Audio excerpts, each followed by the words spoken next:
Okay. Hello. Global warming, everyone. There's going to be so much stuff. I'm trying to be very fast here. Firstly, to our dear brothers and sisters in the Czech Republic, I understand that you need an abbreviation, but I have to say that the people who've been saying that Czechia sounds too much like Chechnya tend to have a point. And then their brothers and sisters in Great Britain, Boaty Mac Boatface. I don't know. Not only is it not appropriate, but I don't understand. I'm a foreigner, but I can't say that it's funny. I don't. Anyway, um, my main rant is about too big to fail.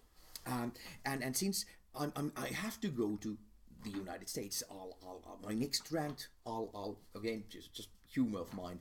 I'll do a lot about Russia will be involved in my next rant. But anyway, rather shortly, I would have said something about this days ago, but I have this backlog. But it's about this about Saudi Arabia warning economic fall about economic fallout if Congress, the U.S. Congress, passes 9/11 bill. This is by Mark Mazzetti and Jennifer Steinhauer is contributing, and I can't see for what organization. I'm so sorry. But anyway, the US is well, Washington. Saudi Arabia has told the Obama administration and members of Congress that it will sell off hundreds of billions of dollars worth of American assets held by the kingdom if Congress passes a bill that would allow the Saudi government to be held responsible in American courts for any role in the September 11, 2001 attacks. Now, this is, of course, in a way funny because, again, I'm so sorry. All us reasonable people in the world, we knew that Iraq had absolutely nothing to do with 9/11. Okay, we knew it. Couldn't do anything, and that's part of the fun, because the United States at that point, when many countries, for example Germany, were saying, I don't think we should attack, support any attack in Iraq, the U.S. was threatening to close bases and all sort of economic threats if you don't attack Iraq with us. So this is funny how these things work. But I mean, this is a bipartisan bill, and again, it's correcting a law that was made in 1976, and although there are so many nice things about 1976, there seem to have been a lot of bad laws and decisions made in 1976 in the United States. It's been a bad year for the United States. But anyway, it's bipartisan. Everybody's, and it's very interesting that the White House is now then trying to stop it, because after all, if you have one country that actually is responsible for, if you have to take one nation that is most closely responsible for 9/11, it's Saudi Arabia, isn't it? So it's and they've been the U.S. ally while they assassinate Osama bin Laden. And again, I mean, Barack Obama he's a complete mystery to me. He ran as a progressive, and he's been nothing of the sort.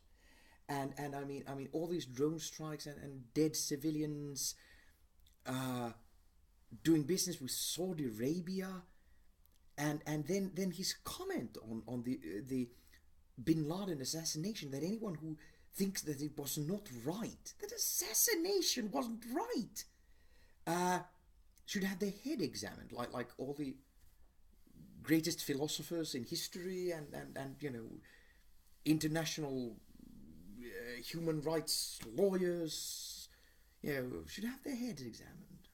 Me too should have my head examined. I think it's somebody else who should have their head examined.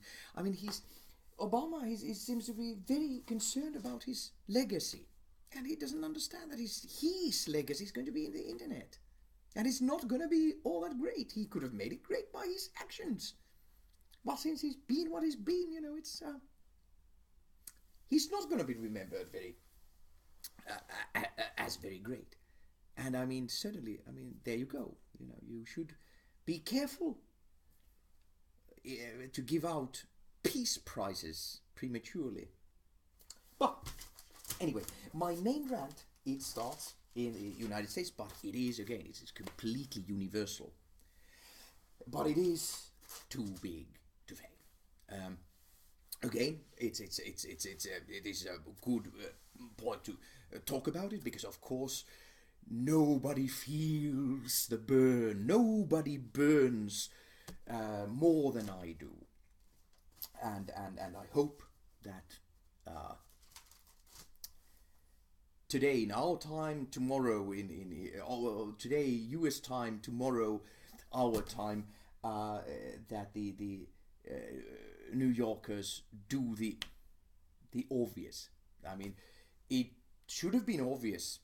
You should have elected Jimmy Carter and not Ronald Reagan. For some reason, it's still inexplicable, but this is even more clear.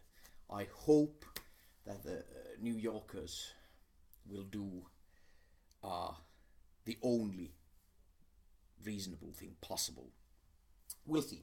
But anyway, in the US, the banks, and again, it may be that the collapse that is, of course, going to do terrible damage, that is going to come before November and presidential election of the new president. But I mean, the talk is the banks were too big to fail then during the last crash, and that they are now even bigger, and all correct, and of course they should be broken up and so on. But this is not just an American problem. This is international and has been during this whole golden age of neoliberalism.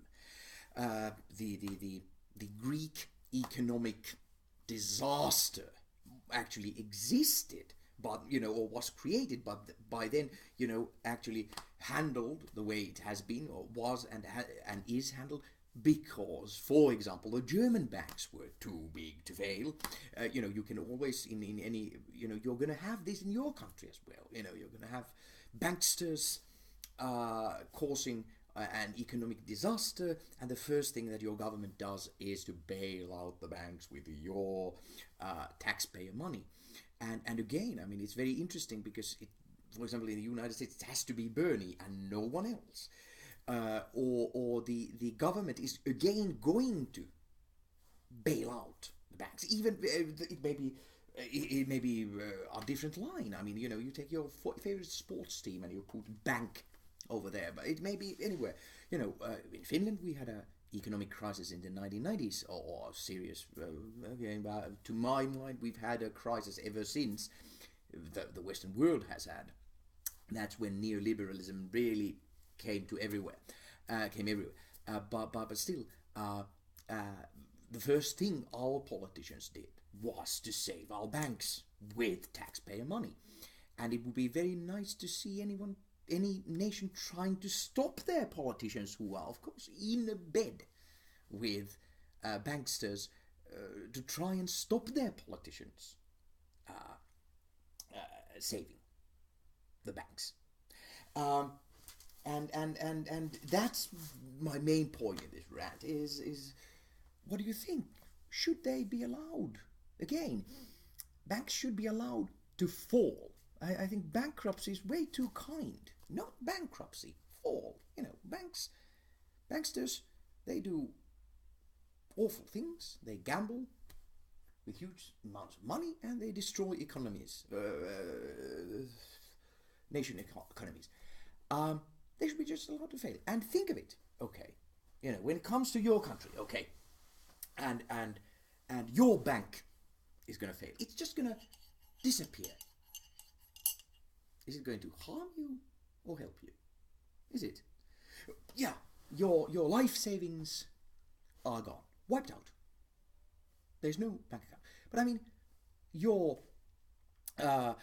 your salary or your pension, it's going to come again that month.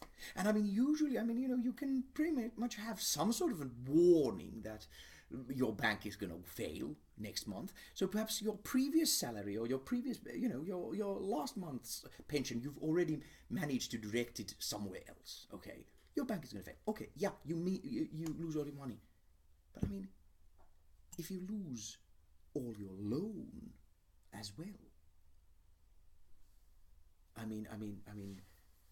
suddenly you don't have student debt anymore. You don't have suddenly you own your own house. You don't have any housing payments. You don't have you don't have whatever other loans you have. They are all wiped out. You're debt free. Okay, yeah. Your life savings are gone. How much do you have then? As an ordinary person, your life savings are gone. But so is all your debt. Think of yourself, your own life. Do you win or do you lose in that exchange? I can tell all of my friends will win. I would win in a way. I'm pretty much debt free myself. But still, we've all been students. I too would win. If my bank would fall today, would disappear today, I would win. So why are you pretty much it would seem that if the banks were allowed to fail, to drop dead, not even bankruptcy, that's too messy for the bastards. Just allowed to disappear when they do bad things and they fail. Would just be allowed to disappear. Who would suffer? The banksters and all those endlessly rich international investors, the billionaire class. If the banks would be allowed to drop dead, the people that actually would suffer would be the billionaires, not ordinary people. So that's just again to me. I mean, and think about your life. If your bank were to disappear, if your money, whatever savings you have is to disappear, but if all your debt was to disappear at the same time, would you win or would you lose? If you think of that, then it takes a whole new meaning, and when one has to say that it actually may be. I have no idea, because although they are both totally and utterly crazy, the Russian media is not as useful as the US media is, so one can't get any information. But during this disaster that the Putin government has managed to brought on Russia, I understand that several banks there have actually failed. But since one doesn't get free information, the media in Russia doesn't work, one doesn't know how big the banks were, how they failed, and how did the people who were the customers and how did they feel. One doesn't know. It may be that you actually have a test ground in Russia. Again, one doesn't know. But still, in the Western world, it would be very interesting if one country would actually allow the blooming banks to fail.